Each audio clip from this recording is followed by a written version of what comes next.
Hello everyone, just a slight disclaimer as always before watching this video. This video is based off the Amazing Digital Circus pilot, teasers, and other sources, so the majority of this is just pure speculation, so take this video with a grain of salt, and if you like what you see here, remember to like and subscribe. Thank you. Before I start this theory, I want to make it absolutely clear that this theory isn't my own. This theory is based on Finn the Pony's Kinger theory, one that I love and has inspired me to make this video. I agree with a lot of what Finn has to say, and it's echoed a ton in this week's installment. As such, before you watch this video, make sure to give his theory a watch. Link in the description below.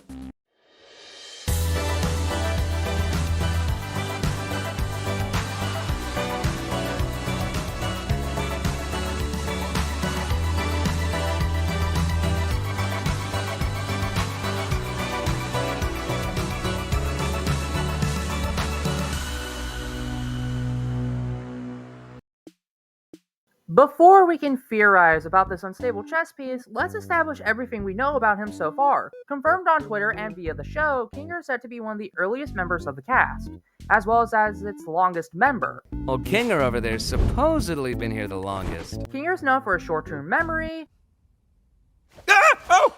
Gangle, you startled me.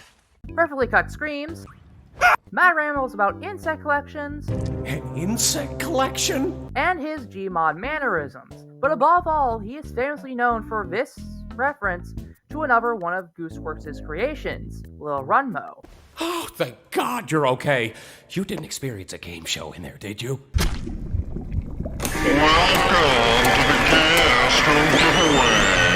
Despite these things, Kinger has demonstrated to know a lot more about the digital world than he lets on.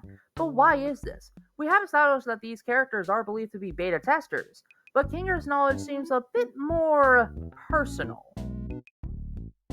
With this basic information out of the way, let's discuss what Kinger was like before he became a digital castaway. Digi-castaway if you will. Based off his design as the king chess piece, we can assume that Kinger could have been an intelligent and strategic player or person. And along the lines of him being a good chess player, it is possible that he was also an introvert, seeing as he hid in this pillow fort, or maybe that's just the result of his mental decay. My impenetrable fortress! You could also shrug off his obsession with insect collections as a nerdy thing from his past life, but as Finn called out, this could be for a different reason. It's widely agreed upon that our colorful cast were beta testers for the Digital Circus. Yet Kinger's knowledge about the Digital Circus surpasses something a beta tester would know. What am I trying to get at here? Well, I believe that Kinger wasn't just someone who worked on the Digital Circus. I believe that Kinger was the original creator. This is a huge stretch, even for me, so why do we have to go off this idea? Well, here's something. Well, not really, because we don't need to eat, drink, or sleep in this digital world. So the digital food here only gives off the virtual sensation of eating, without any of the nutritional benefits. Sheesh, lay off it. Since when are you an expert on the digital world? Expert on the what? Again, a beta tester wouldn't know this, being the third party that tests said machinery or project near to its completion. This would mean that Kinger at some point did work on the Digital Circus. But why call him creator? Well, in one of my previous theories, I wanted the idea of how the Digital Circus could have been an indie developed project that was picked up by CNA. And tying this back to Kinger, Kinger could have been this indie developer. But how does an indie developer end up in a larger company? Indie developers make several games before one strikes gold. Take for example Scott Coffin. He made several games that were deemed failures and was heavily criticized.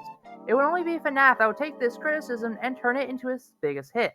For Kinger, he would have struck gold with one of his other creations, Lil Runmo. Yes, I am exercising the idea that Kinger created Lil Runmo in this universe. This could have been the big hit that allowed him to get a place in CNA and create many more hit games. One of them would be the Amazing Digital Circus. If you remember that theory though, you know that I suggested the idea that the Digital Circus project was cancelled, due to the use of advanced concepts like VR or AI, the fact that test audiences received this project poorly, and it was just a lot of money.